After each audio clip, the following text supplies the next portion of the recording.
প্রিয় দর্শক, আমন্ত্রণ জানাচ্ছি মিল্ক ভিটা ঝটপট ইফতারে। সঙ্গে আছে আমি রাহিমা সুলতানা রিতা। চলছে মাহে রমজান, আমাদের পবিত্র রমজান মাস। আর এই সময় দেখা যায় ইফতারিতে আমরা কিন্তু সবাই ব্যস্ত হয়ে পড়ি।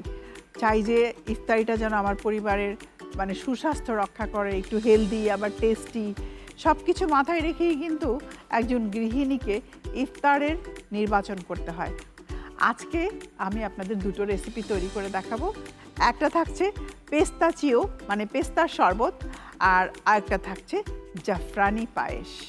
সারাদিন রোজা রাখার পর আমাদের একটু মিষ্টি দিয়ে শুরু করতে হয়, কারণ রোজাতে আমাদের গ্লুকোজ লেভেল বডির অনেক নেমে যায়।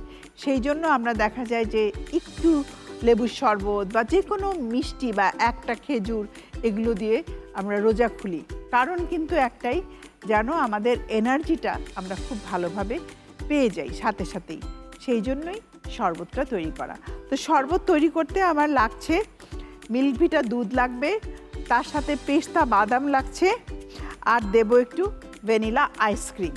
আইসক্রিমটা আপনি চাইলে দিতেও পারেন, নাও দিতে পারেন, এটা সম্পূর্ণ আপনার উপর নির্ভর করছে। যদি আপনি বেশি টেস্ট বানাতে চান আপনি আইসক্রিম দিতে পারেন। আমি এখন যেটা করছি, প্রথমেই আমি পেস্তা বাদাম ভিজিয়ে রেখেছিলাম দিয়ে দিলাম, দিচ্ছি দুধ। সবচেয়ে সুবিধা এখন যেটা, যে মিল্ক ভিটার গুঁড়ো দুধ আছে, আমরা গুঁড়ো দুধ চাইলে যখন তখন ইউজ করতে পারি, যে একটু জাল দেওয়ার ঝামেলা থাকে না, কুইক ব্যবহার করা যায়। আর মিল্ক ভিটার গুঁড়ো দুধ দিয়ে দিচ্ছি, এখানে 2 টেবিল চামচ পরিমাণ গুঁড়ো দুধ দিয়ে দিলাম। ব্যাস, তার সাথে ঠান্ডা পানি দিচ্ছি হাফ গ্লাস, আর যাবে হলো আইসক্রিম। আইসক্রিমটা আপনারা পছন্দ মতো যদি না দিতে চান নাও দিতে পারেন, কোনো সমস্যা নেই। আমি আইসক্রিম ব্যবহার করেছি বলে চিনিটা অ্যাভয়েড করলাম। তবে একটা জিনিস আমরা যদি ইউজ করি তাহলে ইফতারের সময় আমাদের শরীরের জন্য খুবই ভালো, একদম দ্রুত গ্লুকোজ আমাদের রক্তে মিশে যায়, সেটা হলো মধু। মধু অ্যান্টিঅক্সিডেন্ট, মধুর গুণের কথা বলে শেষ করা যাবে না। আমাদের বডিকে অক্সিডাইজ হওয়া থেকে রক্ষা করে, দ্রুত এনার্জি দেয়। আর পৃথিবীর সবচাইতে আদি সুইটস হলো এই মধু। এবার ব্লেন্ড করছি, হয়ে গেছে। আমি একটু গ্লাসটাকে সাজিয়ে নিচ্ছি, বেশি না, একটুখানি স্ট্রবেরি সিরাপ দিয়ে নিচ্ছি, দেখতে ভালো লাগবে। এবার ঢেলে দিচ্ছি, পেস্তা শরবত দিয়ে দিচ্ছি। ব্যাস,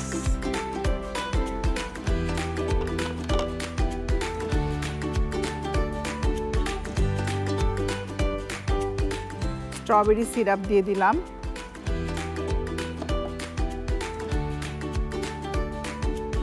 এরপর একটা স্ট্র দিয়ে দিলাম, একটু সুইট বলস দিয়ে দিলাম দেখতে ভালো লাগার জন্য। তৈরি হয়ে গেল আমার ইফতারির জন্য একেবারে ঠান্ডা, ভেতরটাকে প্রশান্তি এনে দিবে, সেই জন্যই পেস্তার শরবত। আপনারা তৈরি করে নিজে খান, পরিবারের সবাইকে খাওয়ান।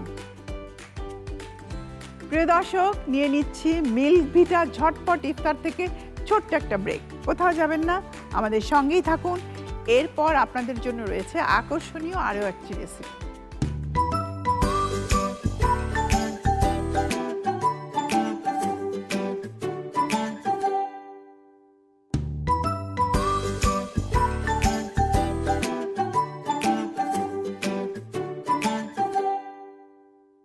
ফিরে এলাম ব্রেকের পর। এবারে তৈরি করে দেখাচ্ছি জাফরানি পায়েস। জাফরানি কথাটা শুনলেই কেমন মোগল মোগল একটা ভাব আসে। আসলেই এই জাফরানি পায়েসটা জাফরান দিয়েই তৈরি করা হয়।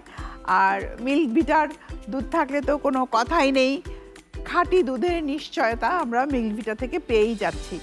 তা আমরা মিল্ক ভিটা দুধে আমি চালটাকে ফুটিয়ে নেব। এখানে ঘন করে রেখেছি আমি মিল্ক ভিটা দুধ 1 লিটারকে আধা লিটার করে নিয়েছি। চাল দিয়ে দিচ্ছি 4 ভাগের 1 কাপ। তবে পায়েস তৈরি করার সময় একটা জিনিস আমাদেরকে একটু খেয়াল রাখতে হবে, পায়েস খুব ভালো করে নাড়তে হয় এবং কাছেই থাকতে হয়। প্রতিদিনের ইফতারিতে একটা দুধের রেসিপি অবশ্যই রাখবেন। একটা দুধের রেসিপি যদি আপনি রাখেন তাহলে দেখা যাবে যে আপনার পরিবারের সবার যে ক্যালসিয়ামের ঘাটতি, এছাড়াও দুধের মধ্যে যে প্রোটিন আছে, মিনারেলস আছে, সেগুলো আমাদের সুস্বাস্থ্য রক্ষায় সাহায্য করবে। নর্মালি দেখা যায় যে শুধু দুধ কেউ খেতে চায় না। দুধ দিয়ে যদি আপনি অনেক রকম খাবার তৈরি করে দেন তাহলে দেখা যাবে যে সবাই খুব মজা করে খেয়ে নিচ্ছে। আর ইফতারের সময় একটু মিষ্টি খাবার আমাদের সবারই কিন্তু চাহিদা। খুব দারুণ একটা গন্ধ বেরিয়েছে। এবারে দিয়ে দিচ্ছি চিনি। চালটা সেদ্ধ হয়ে গেলে চিনিটা দিতে হবে। চিনির পর আমি এখন দিয়ে দিচ্ছি জাফরান। জাফরানি পায়েস বলে কথা, একটু জাফরান না দিলে তো হয় না। দেখুন জাফরানের কারণে কালারটা কি চমৎকার হয়ে গেছে, মানে হোয়াইট কালার কিন্তু আর নেই। জাফরানকে বেশি না, 4 থেকে 5টে রেণু নেবেন এবং 2 টেবিল চামচ গোলাপ জল নেবেন। তারপর ভিজিয়ে রাখবেন। 2 থেকে 3 ঘন্টা ভেজালে খুব ভালো ফল আসে, অথবা আপনি দুধের মধ্যেও জাফরানটা ভিজিয়ে রাখতে পারেন। তারপর আপনি জাফরানটাকে দিয়ে দেবেন। আমাদের জাফরানি পায়েস প্রায় হয়ে গেল। আরেকটা জিনিস, রোজার সময় আমাদের কিন্তু একটা ফিলার ফুড দরকার, কার্বোহাইড্রেট। সেটা আপনি খিচুড়ি করতে পারেন, সবজি খিচুড়ি, তেহারি, তারপর পায়েস অথবা নুডলস, আপনার পছন্দ মতো আপনি যে কোনো, অথবা ওটস, আপনি সাগুদানা, একটা কার্বোহাইড্রেট আপনার লাগবেই, যেটা খেয়ে পেটটা ভরবে। হয়েই গেছে প্রায়। এইরকম একটা ঘনত্ব যখন আসবে তখন আপনারা ঢেলে দেবেন, কারণ ঠান্ডা হয়ে গেলে আমরা ফ্রিজে রাখবো, ফ্রিজে রেখে দেন সার্ভ করব। এখন আমি বাটিতে দিয়ে দিলাম।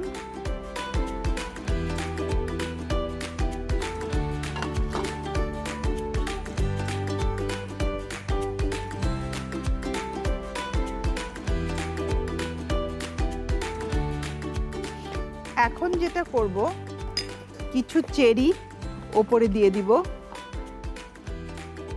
জাফরানি পায়েস বলে কথা।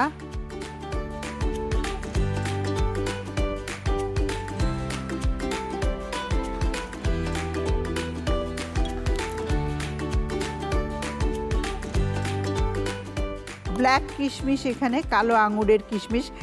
এরপর আমি দিয়ে দিচ্ছি কিছু সুইট বলস, দারুণ দেখতে, হার্ট, নানা রকমের শেপের এখন পাওয়া যায় কিনতে। মিল্ক ভিটার প্রোডাক্ট রেঞ্জ যদি থাকে তাহলে আপনি আপনার পরিবারের জন্য একেবারে ঝটপট, মজাদার এবং সুস্বাদু ইফতার তৈরি করে ফেলতে পারেন। আজকে আমরা আপনাদের দুটো সুস্বাদু এবং পুষ্টিকর রেসিপি তৈরি করে দেখালাম মিল্ক ভিটার দুধ দিয়ে। আশা করি আপনাদের সেগুলো ভালো লেগেছে, কারণ একটা জিনিস, দুধ এবং দুধ জাতীয় খাবার আমাদের প্রতিদিন খেতে হবে। আর রোজার সময় তো কোনো কথাই নেই, সেটা ইফতার হোক, সেহরি হোক, খেতে হবে। আর খাবারের পরে আমি বলবো, প্রত্যেকটা মিলের পরে যদি 2 চামচ টক দই আপনি খান মিল্ক ভিটার, তাহলে আপনার মেটাবলিক সিস্টেমটা ভালো থাকবে, কারণ টক দইতে প্রোবায়োটিক থাকে। আমরা কি খাচ্ছি এগুলো যদি একটু জানি তাহলে আমরা সুস্থ থাকতে পারি। আপনাদের সঙ্গে দেখা হবে আবারও মজার সব রেসিপি নিয়ে। আমাদের সাথেই থাকুন এবং RTV সঙ্গে থাকুন।